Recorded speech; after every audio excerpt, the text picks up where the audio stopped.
Good evening, folks. Welcome to the third episode of Curveball Convos with the Carolina Curveball boys. We would like to first of all, say a big thank you for tuning in.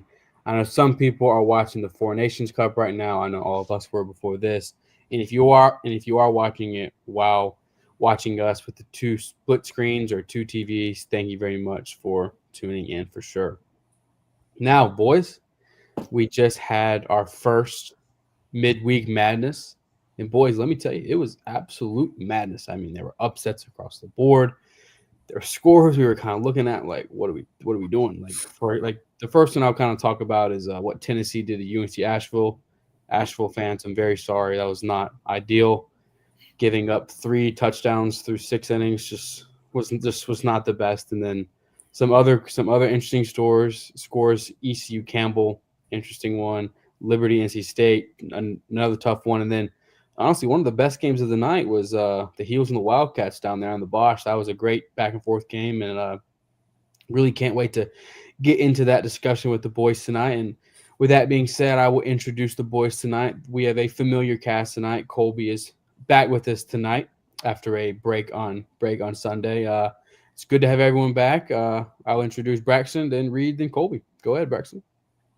Yeah, good to be here on a Thursday night. Obviously, got USA on the other screen. Looks like they just tied it up, so that's big news out of Boston. But we're going to talk a little baseball tonight and hopefully preview this weekend. Hopefully, the weather works out for us this weekend. Obviously, a lot of series moving back to the Saturday, Sunday, Monday. So we'll see what happens. But yeah, let's talk a little ball tonight and have a good one.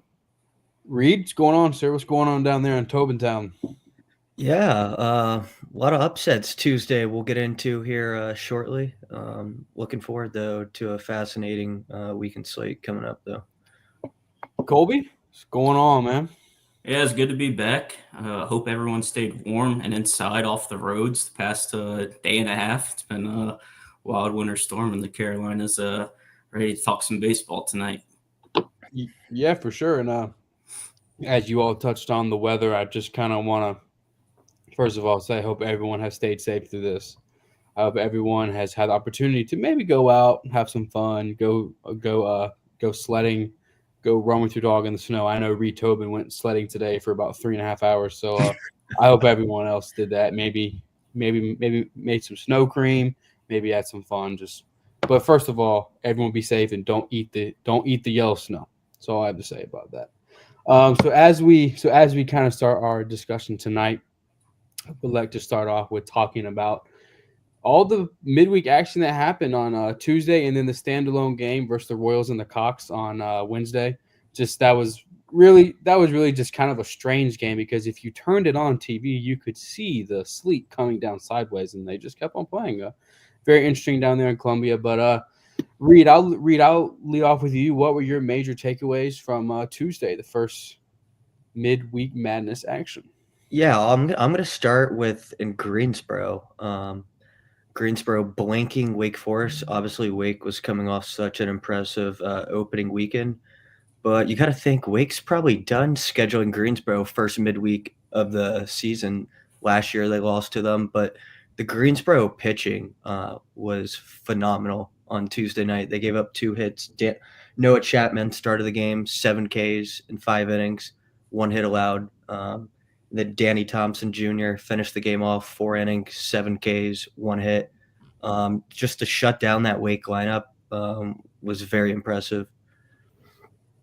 Yeah, for sure. And as the comments are starting to roll in, we will say hi to our good friend Tyler saying, "Let's go." He is a big friend of the program, former ECU grad, just like us.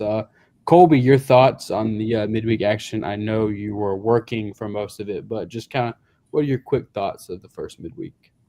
Yeah, to add on with Reed about UNCG, I mean, they held Wake Forest to just 2 hits, and Wake Forest scored 63 runs in 4 games last weekend. So it was just a phenomenal pitching performance. Touch on NC State falling to Liberty. It was a crazy back and forth game. Liberty took an early 5-1 lead, and the Wolfpack bats came all the way back and took a 3-run lead into the ninth. And Liberty scores 4 runs against Jacob Duden, who was considered one of the best, if not the best, relievers in the country to win the game. And disappointing for sure, but not the end of the world for the Wolfpack. They have a big opportunity this weekend. Want to point out Charlotte going on the road and beating a good Wofford team. Charlotte Arms were impressive against a good hitting Terriers team, only allowing 5 hits, and Noah Furcht went deep for the 49ers. Yeah, those are great points, Colby. And Colby, are we going to allow Wofford to be ranked over Charlotte from now on? As we got a lot of comments about that. Yeah, interesting Charlotte fans interactions. You know, I'm a Niner too, but saying Charlotte should be ranked ahead of Wofford. It is just one midweek game. I think us as a whole, we value series more than just a one midweek game. It was an impressive win for Charlotte. I had in my notes later on that maybe Charlotte, if they have a good weekend this weekend against ODU, they could potentially make our top 12, but there's still a long way to go. But, you know, it's a great win for Charlotte. No doubting that. Yeah, for sure. And Braxton, your comments on the midweek? Yeah, I mean, obviously, first Tuesday of the year, crazy things happen. Reed mentioned in the Wake loss. I think the state loss was a little bit of a surprise too, but credit to that Liberty team. That's a good mid-major ball club. I wanted to actually go to the earliest game. Well, state was at the same time, but Coastal playing against Charleston. I think we expected a good game, but Casey, me and you were kind of agreeing on this, that Coastal playing 5 games straight in 5 straight days kind of weighed on them on that Tuesday game, and Charleston just put it to them. I mean, we know that Charleston's a good team, but I did not expect them to go to Conway and beat up on them that bad. I'm not sure if they play again this season, but I would be interested to see how Coastal responds. Obviously, this weekend they're in Jacksonville along with NC State, which we'll get to. But me and Casey were watching a lot of games on Tuesday. With the headliner Campbell ECU. I'm sure we'll talk plenty about that. But I mean, I predicted Campbell to win that game. I thought they would bounce back after their series in Santa Barbara, and I think the offense is still a little bit of question for them. I think ECU pitching staff is better than what we think too, and they were found a way to win that game late in the game. I think ECU bats are just struggling right now. I mean, I looked at some numbers yesterday. Like, what do y'all think ECU as a team batted last year, if you had to guess? As a team, it was pretty well, but I do know what they did on Tuesday though. But Braxton, I'll let you go ahead. Yeah, so they batted 309 as a team last year, up and down their order, which is pretty good. If you're above 300 as a team, that's hitting the ball well. They're hitting 180 right now as a team. So I mean, at some point they're gonna have to find some offense. Obviously, they're facing the toughest pitching staff they're gonna face all year this weekend. So it may not be this weekend, but we will see. And then, of course, the Heels, like we talked about, were in a fight of their own. But I'll let you kind of get to that one, Kaysen, if you want to. Yeah, for sure. And just kind of last little touch on the ECU game. Thanks to James Gilio, the son of the great Joe Gilio. He was there for Hoist the Colors under Stephen Igo, one of his minions, and tweeted out the Pirates were 2 for 29 down there in Bowie's Creek, and that is just not going to get it done. And I mean, you can say what you want. It's cold. They're freshmen, but then again, you're at this level to be at this level, and also, no disrespect to Campbell, but I mean, they just came off getting swept at UC Santa Barbara. I mean, it's not like ECU was facing this top of line pitching staff. ECU has more than enough talent to hit better than 2 hits a game, and I think that is a fact for sure. And I think one team that I kind of want to talk about, kind of having a big bounce back. I don't know if one of y'all mentioned it, might have missed it, just slipped through my ears, was Duke. How about the Blue Devils bouncing back after a tough weekend at home after the Bearcats took 2 in Durham, getting a strong win over UNC Wilmington 8-4, kind of convincingly, honestly. They really just kind of controlled most of that game, and then on the flip side, this UNC Wilmington team is I don't know kind of what their identity is and kind of how they're going to be the rest of the year, because I mean, they beat Quinnipiac, then lose to Georgia, then lose to Quinnipiac, then beat Georgia, then go to Durham, lose to Durham. It's like you see that the talent is there, but just kind of the results aren't really adding up. Reed, any comments on that, and just the Seahawks' future the rest of the year? I think they'll be fine. If we remember last year, they kind of struggled out of the gates to begin with, but I mean, they have so much talent on that team to begin with. So I'm not going to lose faith in them just yet. We're just through the first midweek, so there's no need for Seahawks fans to hit the panic button. But there is one name I will shout out to go back just one more time to that Campbell game, ECU game. Jet Music, what a name that is. Might be the best name in college baseball. Started in left field for the Camels and then came in and finished the game on the mound, had 6 Ks, didn't give up a single hit. So what a performance by him. Yeah, for sure. That was a heck of a performance by Jet Music. Just love to see it. And Braxton, I'll let you touch on another team that has really, really kind of shocked us and scored a lot of runs. I think you maybe thinking what I'm thinking. The High Point Panthers taking it to App State, and just also on the flip side, Braxton, just kind of talk about what's going on up there in Boone. Yeah, and then I wanted to shout out one more pitcher for Campbell, Mason Smith, obviously the former Pirate. Did he start that game on Tuesday? Yes, he did. Yes, sir. Yeah, he looked really good as well. But yeah, to go on your point, Case, in the High Point Panthers, I mean, just looking at that box score, it looked like every one in their lineup went 3 for 5 with a homer. I mean, you look at Landon Johnson. Sorry, he had a walk-off home run on the weekend. Came back in the midweek, hit 2 homers in the game the other day against App. And then Braden Simpson, 3 Hillier, and Jackson Melton all going with multiple hits and a home run as well out there in High Point. So that offense has started the year extremely hot. They've got Toledo on deck this weekend. This is a Toledo team that beat Oregon in the opening week, which is a really good win for them. And speaking from playing them in the past as well, Toledo, they're a decent ball club out of the MAC. So I'm interested to see if High Point can keep that hot bat going.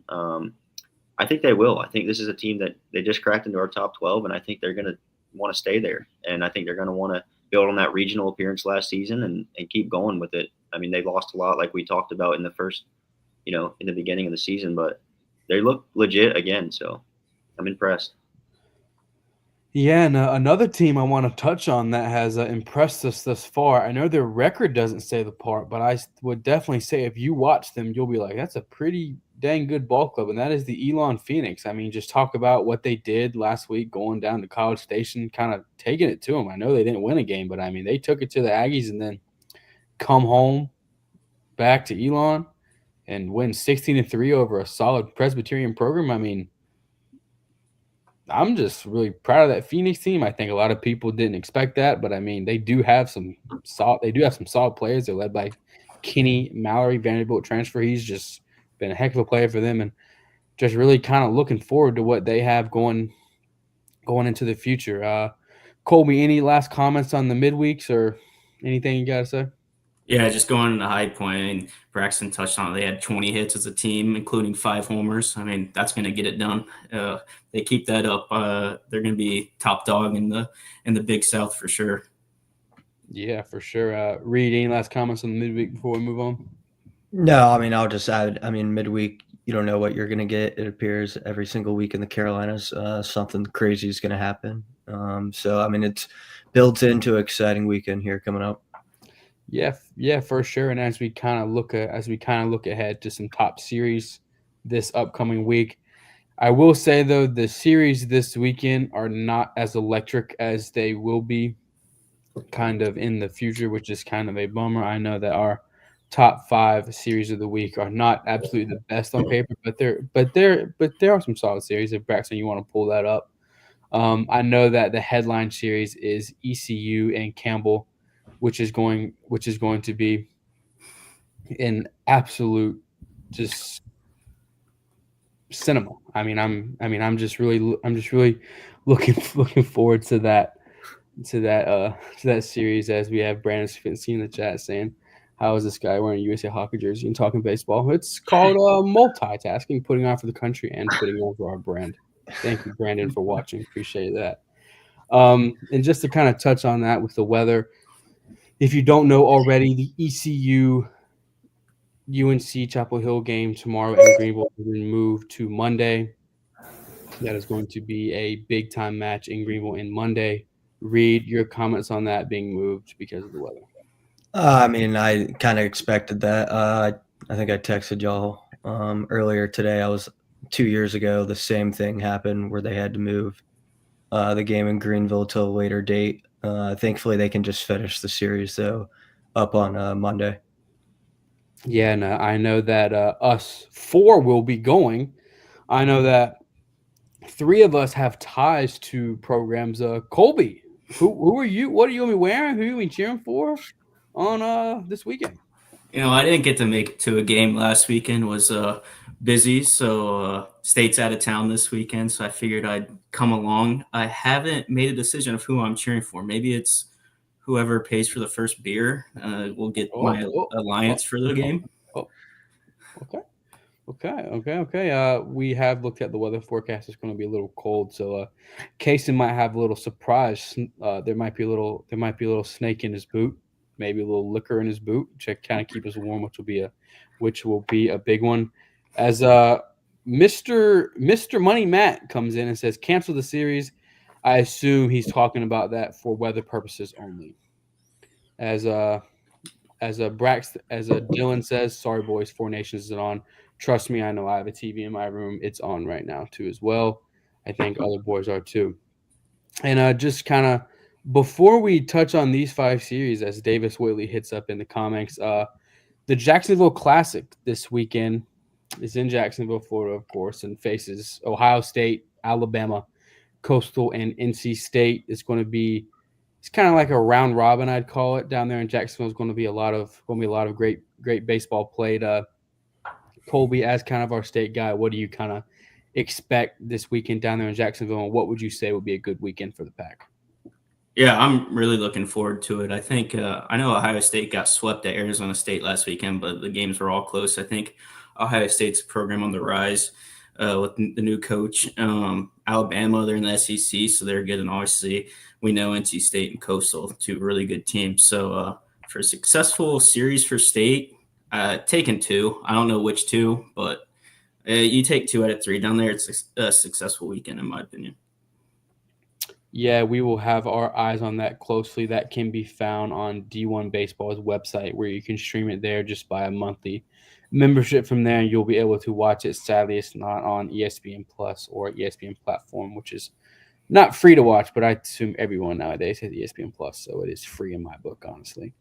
Now back on to our 5 must series to watch. I will lead this off with Braxton talking about Winthrop. They had a solid midweek game. They played South Carolina at home and kind of really took it to the Gamecocks and kind of made it a fight. And I think a lot of Gamecocks fans really didn't expect. I saw on Twitter from some South Carolina fans saying, "Is Winthrop good?"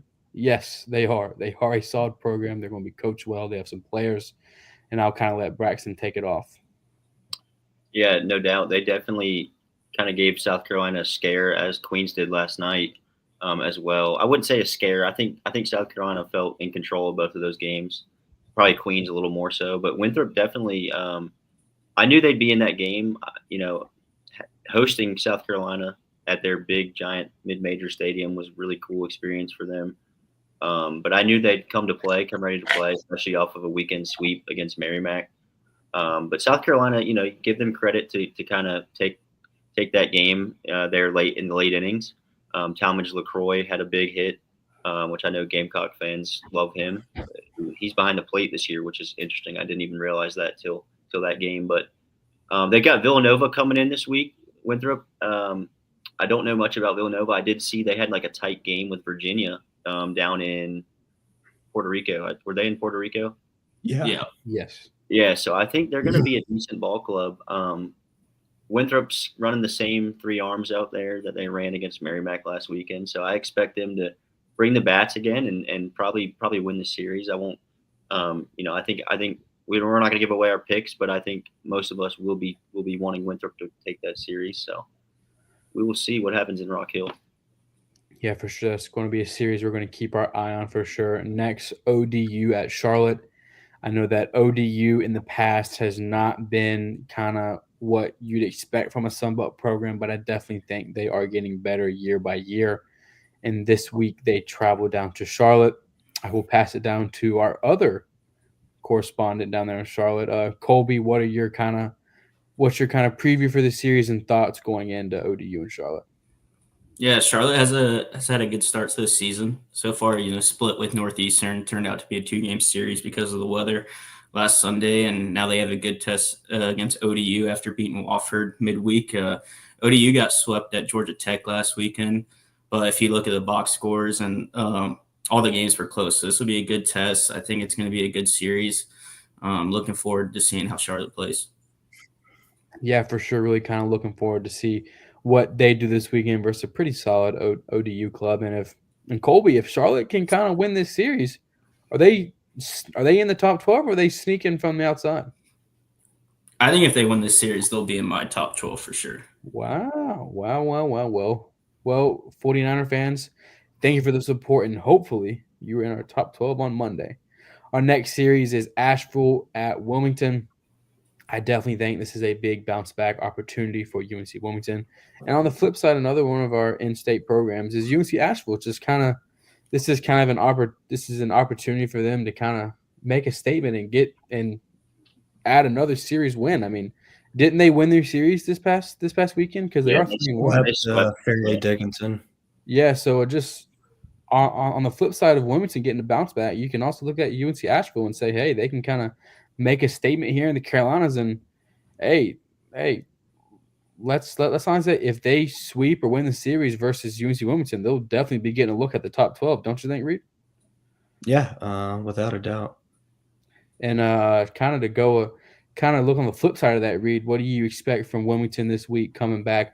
They did have the Carolina Curveball Pitcher of the Week, Zane Taylor, this week. He pitched an absolute gem this week versus Quinnipiac. So, Reed, what are you looking forward to down there in Wilmington? I'm curious to see. I mean, yeah, the Wilmington bats, they were solid last week. Obviously, no Tanner Thatch went yard in that first game, but just more production through that lineup 1 through 9 without Tanner Thatch having to carry that entire team. This will be a good opportunity, I think, to build some momentum going forward for that team. Yeah, for sure. And that's going to be a series we'll keep an eye on for sure. And before we hit the marquee series, I do want to get a comment in from Mr. Money Matt. Shout out the Queens pitcher who needs a bigger hat. Unsure what he's talking about. Do you boys know what he's talking about? Or Yeah, there was a pitcher for Queens late in the game. I think his hat kept falling off.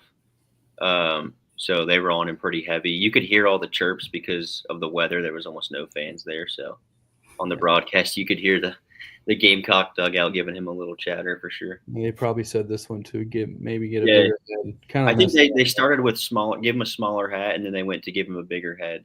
So A+ chirps from the Gamecocks there. Jeez Louise. And as we highlight one of the series of the week, I'll let Braxton begin giving his Tar Heel preview, what he expects from the Heels this week. Then I will give mine what I expect from the Pirates. Braxton, if you kind of want to lead us off here.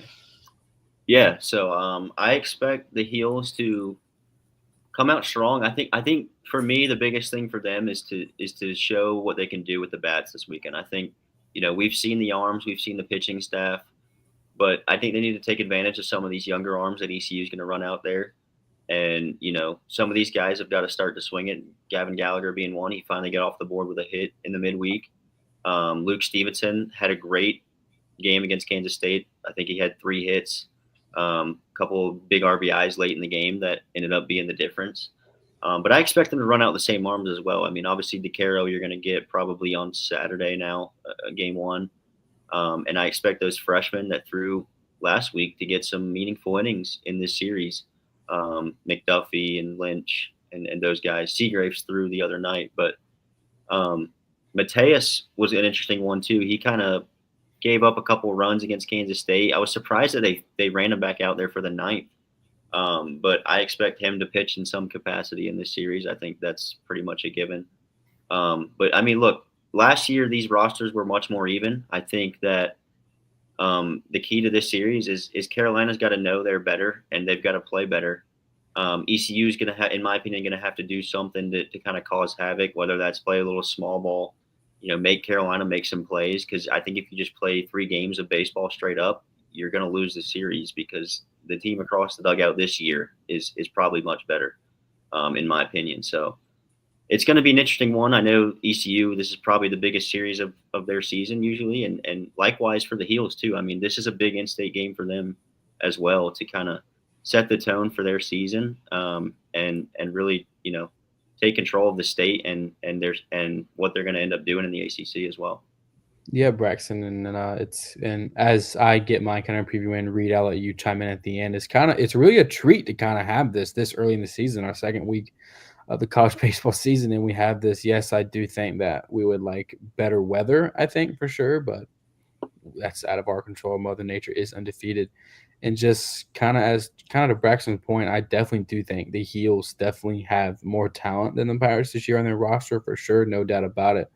And also, Braxton, to your point of talking about ECU playing small ball, do not tempt Cliff Godwin of playing small ball. He is one of the kind of, how I put it, like very upfront forward to tell you he likes to play small ball. He is going to show bunt. He's going to bunt. He's going to try to cause havoc in the infield. He's going to try to cause you to make mistakes, which lead to runs. I wish there was a prop bet on what the first batter will do. I can almost guarantee you he's going to show bunt first one.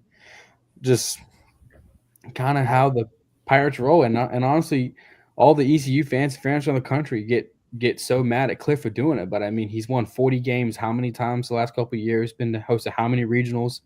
Been to super regionals? Hasn't been to Omaha yet. That's the one knock. But I mean, Cliff does win games with the system.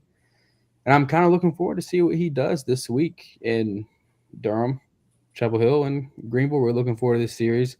I'm not going to give out my pick for the series, but I definitely think it's going to be an uphill battle for the Pirates for sure. They definitely need to get the ball in play, and also they are going to play freshmen. And look, in the years past with the Pirates, you had Jacob Jenkins Coward, Carter Cunningham, uh, Justin Wilcoxon. I mean, the list goes on and on. And those players are all remembered from big time moments. And this weekend is an opportunity for those freshmen to have big time moments. And if we look back to last year in Greenville, freshman Bristol Carter walked off the Pirates to take the series in Greenville. He was a true freshman, and he walked them off. So I mean, all the ECU fans kind of writing off this team right now. I definitely don't think we need to do that because these freshmen need to make their moments. Just like I just said, all those other players are known for those moments, and now it's time for the next wave of players to make their moments. And with that being on, I'll pass it to Reed on his comments on the series. Yeah, I think this is just one of the best series in all of college baseball. The fact that they get to play each a home game on their own field and then a neutral game. But you'll make both really good points. JJC and Carter Cunningham aren't walking into the ECU lineup this week, and it's time the freshmen show up, and they need to see some confidence. It's going to be tough, though. I mean, this UNC pitching staff is one of the best in the country. But one thing I will say about UNC, I do want to see them go long this weekend. You know, last year the home run game was so much part of that team, but this year they haven't hit one. They're kind of more hit and speed. But I mean, it'll be an interesting series like how it always is, and I'm just looking forward to it. Yeah, I think we're all looking forward to that for sure. And honestly, since we all put our thoughts on it, Colby, what are you looking forward to this series besides the ice cold beer and the food? Yeah, I just think the one key for ECU to win this series, the bats need to come alive. You guys have already mentioned it. You know, in the 4 games, ECU has only scored 13 runs. I think they're young and they're talented. They're going through a learning spell right now. If there's ever time to break out, I know we're only 5 games this season, 4 games this season. It's this series, and I think it's possible. And I think it's going to be a very competitive series like it always is. And I'm interested to see what happens. It's going to be good baseball, so. Yeah, for sure. Looking forward to that. And as our good friend Ian Cato, fellow East Carolina grad, says, good take, Reed. I think I know where he is leaning towards this week, unless he cheers for his other 3,000 teams he cheers for. Shout out Ian Cato, though. Never know who's going to be rooting for. And finally, the last series on our pick'em is going to be UNCG at Virginia Tech. I know this Virginia Tech team, and 2 years ago, hosted a regional, and I think they were a top 8 seed, if not top 5 seed. Reed, am I right? Top 5. Yeah, top seed. And I mean, last year they had a down year, if I'm not mistaken, just kind of not really normal for an ACC program, but really looking forward to them having a bounce back year this year, and also UNCG. I mean, coming off of what they did on Tuesday, Braxton. If you kind of want to hit on that, on what they did to Wake and kind of what they did to him last year too, just as kind of a common thread down there in Greensboro. Yeah, no doubt. I mean, like you said, it feels like they do that every year, going in or hosting Wake and end up beating them. I mean, I was just shocked that they blanked Wake. I mean, that pitching performance. I don't know if those guys are going to be ready to throw on the weekend. I didn't see who they got to throw last weekend against Creighton, but if it was those guys, that's a lot of innings already early in the year. But Virginia Tech's going to be a tough series to go up to Blacksburg. I'm sure It's going to be cold and snowy, probably rigid cold. Another ACC opponent. And if I looked at Virginia Tech's first series, they played Bucknell, and they put up a lot of runs. I think they put up 27 runs one game. So I expect them to have a really good offense, and they're gonna have a big test to try and shut down another big ACC offense. So it's gonna be interesting. I'm not gonna give my pick away, but I could see this series being 2-1, one way or the other. Yeah, for sure. I definitely agree to that. As I stated, kind of looking for a bounce back year for the Hokies and kind of wanting the good tide to roll for the UNCG Spartans. Colby, read any comments on this series? Quick hitters. Yeah, I just think Virginia Tech's a slept-on program. People forget they're one win away from Omaha in 2022, as you guys just mentioned. UNCG looks good this year. They've come out on fire. Blanking Wake Forest. I think it's gonna be a really good series.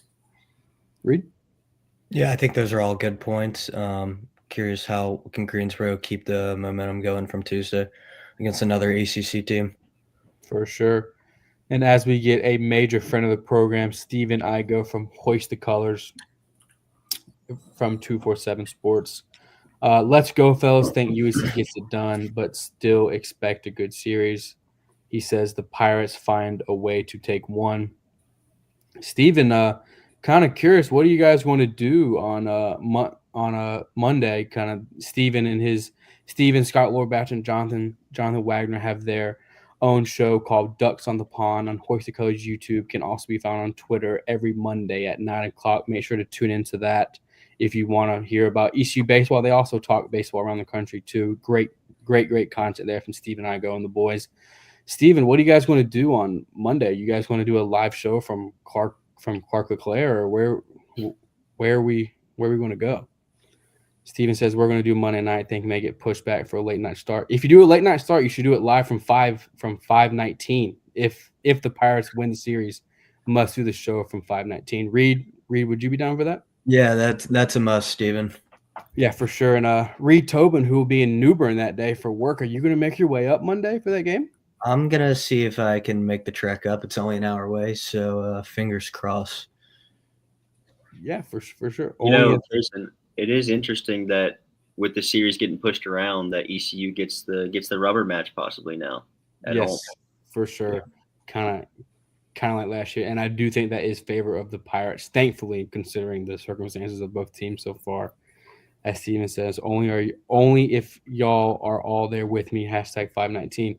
Hey, Reed, Colby, Braxton, if the Pirates somehow get it done, we should all hop in the car and head down to 519. Be the first live audience of Ducks on the Pond. I'll respectfully pass on that. I might have to take off work.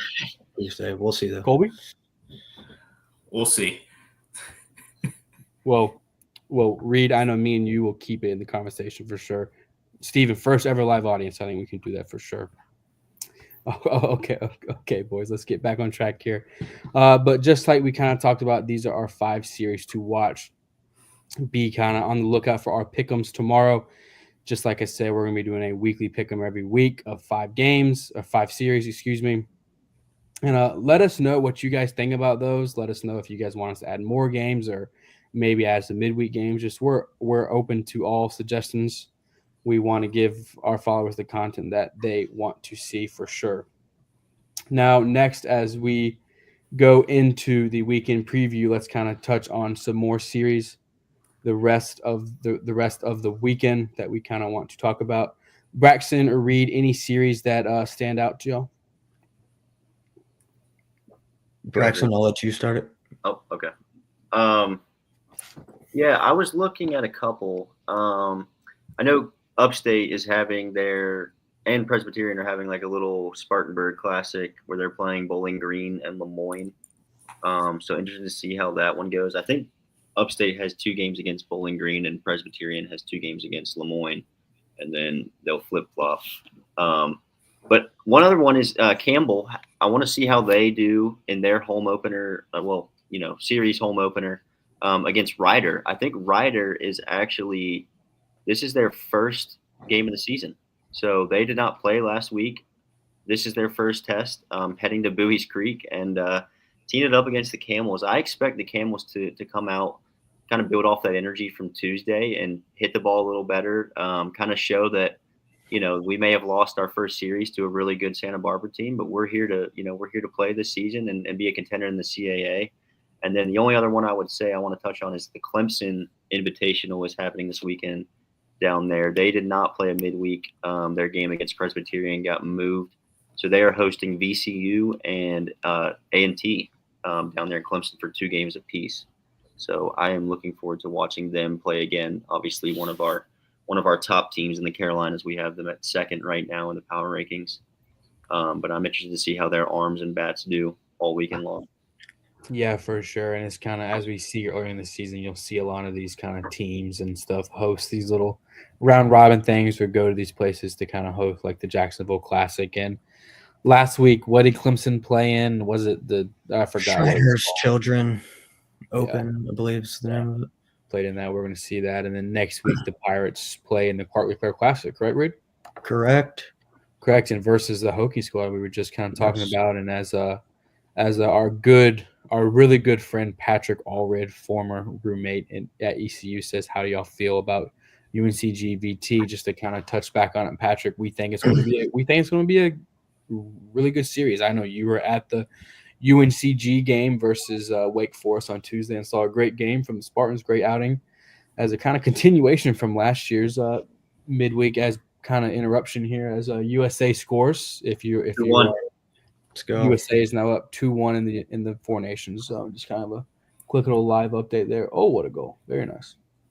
But yeah, Patrick, we will definitely have your updates for that, Patrick, as UNCG and the Hokies kind of take it off here. Another series that I'm kind of looking forward to, kind of under the radar, is Army at Wofford. Wofford's coming back off a loss to Charlotte, kind of looking forward to a bounce back. And Army is a regional team. I know me and Reed saw them playing a regional down there in Charlottesville 2 years ago. And I mean, Army has been a solid baseball program. Reed, kind of any thoughts on that series on both ends? Yeah, I mean, that should be fascinating. Army's kind of been one of the top teams in their conference out there, but I'm looking to see how can Wofford build off Tuesday's performance after dominating Coastal. So I mean, I fully expect that will continue into this weekend. Yeah, for sure. Wofford played Charlotte, or Wofford lost to Charlotte. Yeah, Wofford lost to Charlotte. You're thinking of Charleston. Oh yeah, sorry. You're good. And I'm interested to see how they bounce back, though. Interestingly enough. Yeah, for sure. And just kind of looking through the slate here. App State hosts UMass Lowell. I definitely am honestly hoping for the Mountaineers to kind of pick up some wins and kind of pick up some momentum, pick up some rhythm here going in, as their schedule does not get any easier the rest of the way being in the Sun Belt. So really kind of looking forward to them there. And then Yale at Queens, I think a series kind of underrated series, and I think we really want to find out what this Queens team is made of. That's kind of a tongue twister there. They did take 2 from App State, and then I wouldn't say they definitely didn't get blanked by South Carolina yesterday. They definitely did kind of hang with them a little bit, made it a little competitive, didn't get killed. So really looking forward to that series. And as we touched on, I think one of the highlights of the weekend is the Jacksonville Classic with all those programs in there. And does anyone want to touch on Coastal Carolina? I know we touched on NC State in the Jacksonville Classic, but just kind of as Braxton opened with kind of Jacksonville playing 5 games in 5 days is not ideal whatsoever. I think the score kind of was a reflection of that. I think if you asked anyone in that program, they would kind of say, no, it doesn't matter. But 5 games in 5 days is. I'll just add, you take away Tuesday's game, they were dominant over the weekend in Myrtle Beach, though, beating up on Kansas State, Washington, and St. Joe's, I believe, was the other team. None of those games were close. Like y'all said, they just ran out of pitching probably on Tuesday. Yeah, for sure. As Money Matt says, South Carolina cupcake schedule. Well, they do play in the SEC, Matt. Yeah, they got Clemson next week, Matt. Yeah, they do have Clemson next week. I mean, yeah, so we'll see about Bit of a that. look ahead spot. Yeah, for sure. And as kind of a let's kind of do a little kind of fun segment here. We'll kind of go around the horn on what do we think the 1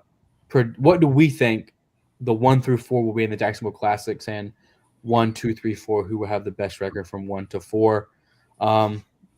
Colby, if you kind of want to begin, who's going to have the best record and to the worst record in the Jacksonville Classic?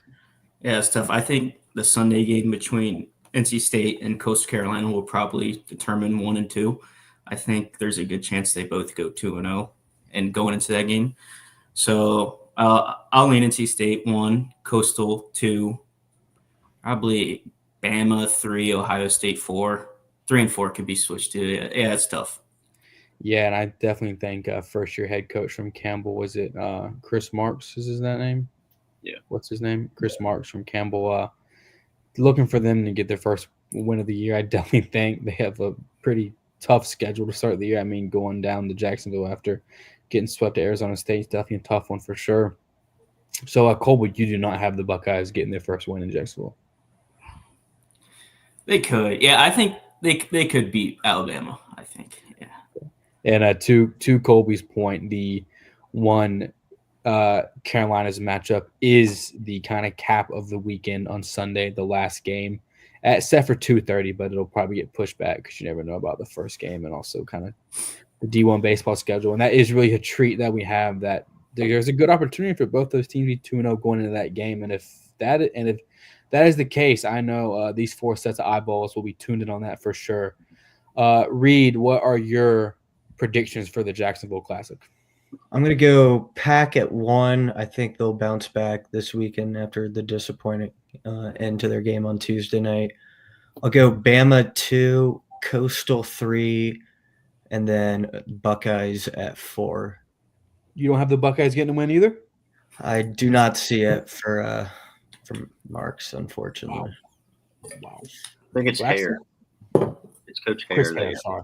That's on me. Thank you. Justin Hare. That's on me, Justin Hare. Sorry. No, you're good. Marks is at Campbell now. Correct. Yeah, so Mark, yeah. But I'm actually on this Buckeyes. I think the Buckeyes are going to get some wins. I'm going to go them at the 2 spot. I want to go State at 1, but to me it's between State. Their pitching is definitely better than Coastal's, but I think Coastal's offense takes the edge in that matchup. So I will give the nudge to Coastal. This is their first 3-game set on a weekend with, I think now that they don't have to worry about a 4th and even 5th game, I think they're going to really hone in on the arms that they want to throw on weekends. And I think they're going to show a lot of talent down there in Jacksonville to the world this weekend. So I'm going to go Coastal 1, Buckeyes 2, State 3. And then I don't know much about Bama. Obviously, they're in the SEC. I haven't watched them any yet this year. I don't even know who they played, but I'm going to just put them in the 4. I think they're going to still probably they could easily win games. I mean, let's be honest, it's an SEC school, but yeah, we will see. And then Dylan Harley there letting us know the correct. Thank you, sir. We do take accountability on this program. That's on me, Dylan. My picks, I definitely think NC State will run away with this one. I definitely think that they will outlast the rest of the programs. On number 2, I'm going to have Alabama. I think Alabama will kind of have the momentum going into this. They are the only undefeated team going into the Jacksonville Classic. Coastal, I think, will come in 3rd. And then, sadly, I don't think the Buckeyes pick up a win. But then again, they have numerous opportunities on the schedule the rest of the way. And as we kind of as we kind of transition into some announcements, are there any other comments from any midweek action or weekend previews or names you want to look forward to this weekend? I'll add one more. How about Maryland at Western Carolina? I think that's a nice little series down in Western. Good for them to be able to get Big Ten team down in town. But Maryland was kind of hovering around a lot of people's preseason top 25 ballots. Western obviously coming off what were they, 28 and 26 last year. So I mean, it should be a good series this weekend. Hopefully Western can pick off a couple. So will Western sweep, Reed? I'm not going to say that. How about you? I really honestly don't really know. As Christopher Rameli chimes in on the chat, Dad, I kind of really don't know what you commented. Who will be number one A//0026 first loss? He is a math teacher, everyone. He's not an English teacher. His grammar is not the best, so kind of bear with him. He's also kind of old, so maybe not know what to do on the computer. But yeah, I think another little fun comment here we will address. I think this is a great topic. When is the first Carolina Curveball 999 challenge taking place? Boys, this is a top tier question. When do you boys think we can get it done? I prefer to do it when it's not 35 degrees outside. Yeah, it's not going to be anytime soon. After Steven has his first show at 519. Yep. Deal. First live show at 519, Steven, and we will have it. We will have a live audience. And Steve, you don't have to worry about people not being there. Me and Reed can pull some strings in downtown Greenville and have that place packed out, rent it out from top to bottom. We'll be good to go on 519. But if we're doing the 999 challenge, I mean, how big are these hot dogs we're talking, and how big are the beers? Are we doing like the tall cans or like the pint glasses or? Oh, he's saying Texas A&M. Texas A&M. Oh, okay. Well, we're going to ignore my question on the beers and the dogs. It's a great question, Casey. I don't know. Colby? Like I said, as long as it's like at least 60 degrees, I'm down to do it. If it's less, doesn't sound appealing. When we can go up to a Penn State game for $2 beer. Deal. You got me. That's when. We can go up to a Penn State game and play when they play Ohio State. Hopefully, we can watch them play. I was in Columbus. Dylan says I was in Columbus 2 weeks ago. Preseason scrimmages cannot be fun. There's no way. I mean, no thanks.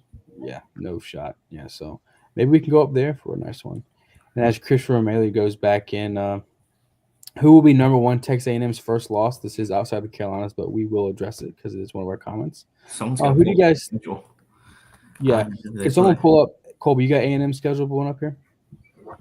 Thank you, Jeff, for the comment. I believe they're playing in one of those Texas classics here coming up. I've never shared my Braxton. Do you want to do it? Yeah, do we want to share it?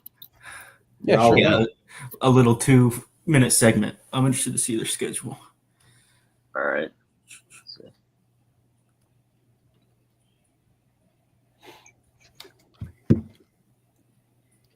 As we kind of look forward to seeing number one team in the country schedule. I mean, Colby, did you kind of pull it up? What are some names you're kind of looking at so far? Yeah, I see they play Cal Poly this weekend. I think they'll take care of that in Texas State. And then they have an Astros Foundation and College Classic the end of the month. They play Arizona, Oklahoma State, and Rice. I think Oklahoma State's a good candidate to beat them, give them their first loss. Oh, they're in the Astros. Yeah. McNeese canceled. Cal Poly, no. Texas State, no. Arizona's not good. They're 0-4. Oklahoma Not good. I think Oklahoma State's got a good chance. Oklahoma State's got a pretty good chance. Who's their first SEC series? Alabama. Okay. Vandy. I mean, they're going to lose games at some point, let's be honest. Yeah, for sure. As Dylan says, I got them losing sometime in March, LOL. Well, they do play Oklahoma State March 1st, so there we go. When will Southern Miss's first loss be? This weekend. This they'll weekend. take- Yeah, this weekend. Yes, Matt, good win for them on Tuesday night at home. Electric atmosphere, beating Mississippi State. I Rivalry. sure hope they don't lose this weekend. I'll tell you that right now, Colby. We just need them to win too. True that. Casey, did we Now, want as to we, what's did up? we want to discuss the rankings real quick? Yeah, of course. We can So touch I on it. know some people may have not had a chance to see them, obviously, since the new ones came out. So we can go ahead and just show it real quick.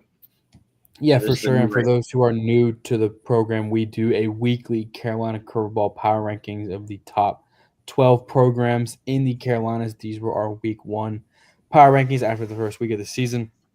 As you can see on the last column, far right column, you can see the change of the movement of the programs. You will not be able to see the teams that are dropped. I'm still kind of figuring out if we can find out a way to add teams that are dropped or maybe put it in the tweet caption. But Campbell was dropped from number 12. High Point is now up there from not being ranked. I definitely think High Point stock is rising for sure. And I definitely think a team on the bubble right now, which if bad things happen this weekend, will be UNC Wilmington. Any other comments you guys have on the rankings going into a stacked week 2? Yeah, I can go. There wasn't much movement this week besides Duke just dropping a good bit after their series loss against Cincy. And obviously High Point making their debut in the power rankings in 2025. I think, like you said, High Point's on the rise if they have another good series versus Toledo. I think Charlotte and UNCG could make their 2025 debuts with good weekends as well. And I think Charleston poised to move up if they have a good weekend after they handled Coastal on Tuesday. So yeah, there's a lot of potential movement heading into the weekend, just depending on the results. For sure. Colby, will there be a new number 1 this week? I'm going to go no. Okay. Reed, what are your quick hitters on the rankings? I think we could see definitely what Colby was just talking about. Definitely could see a lot of movement kind of near the bottom of the rankings. A lot of teams right on the brink of getting in. Greensboro makes a great case if they win the series this weekend against Virginia Tech after blanking Wake. Carolina, I think will no debate. They'll be at number 1 if they take care of business this weekend. But yeah, it'll be a fascinating weekend for sure.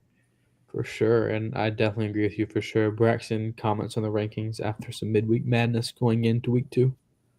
Yeah, I never really take. I mean, obviously the midweeks, it's still the weekend's still got to play out. Like we can sit here and talk about who should be moving from the midweeks. I mean, obviously you would probably have Charleston move above ECU as of right now, but if ECU takes a series against Carolina, they're right back in that talk of a top 5 team really in the Carolinas.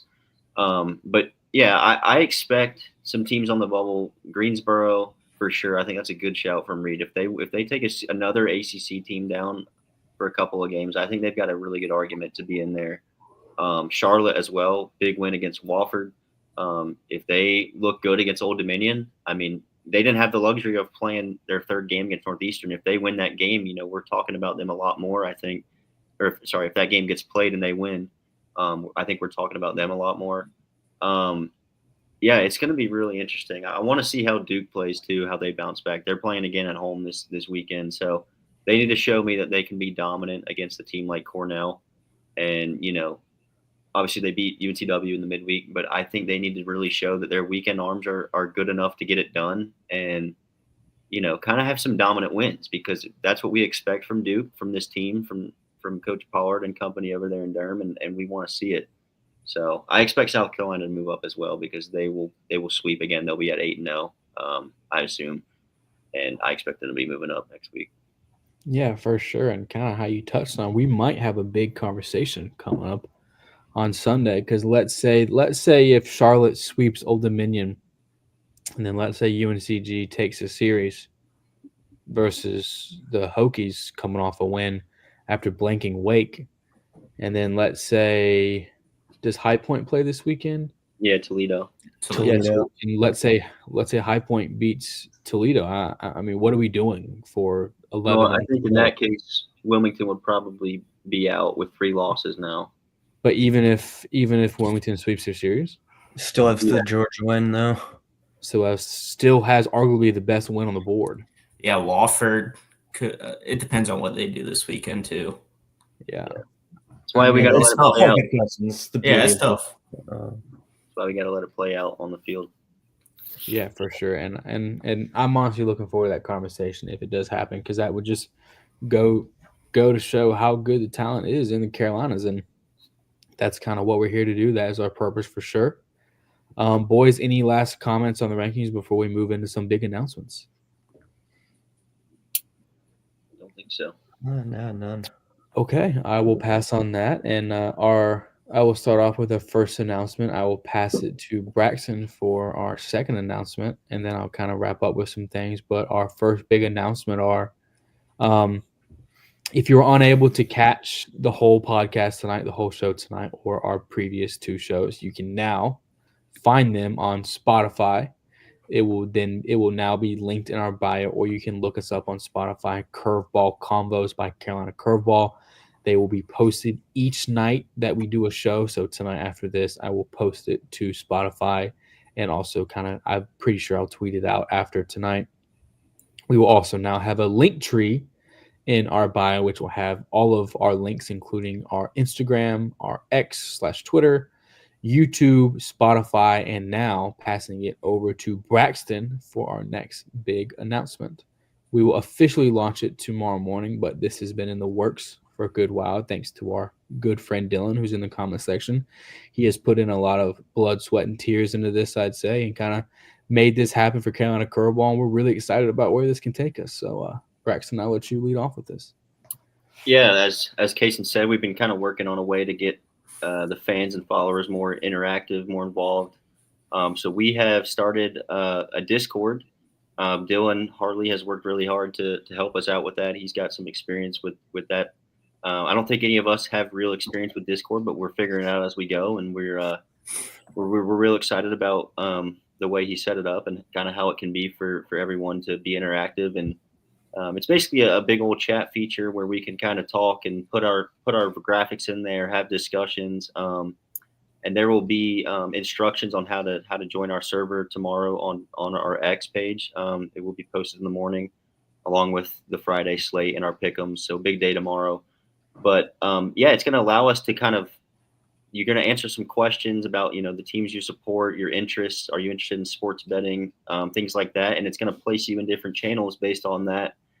So there will be a channel for each team in the Carolinas where you can discuss with fellow fans, and obviously some general channels as well where we can all kind of discuss and talk ball. And there's plenty of opportunities that we're still exploring on Discord, but we're real excited to start it out tomorrow. And once again, another thank you to Dylan Hartley, our good friend, for setting that up for us.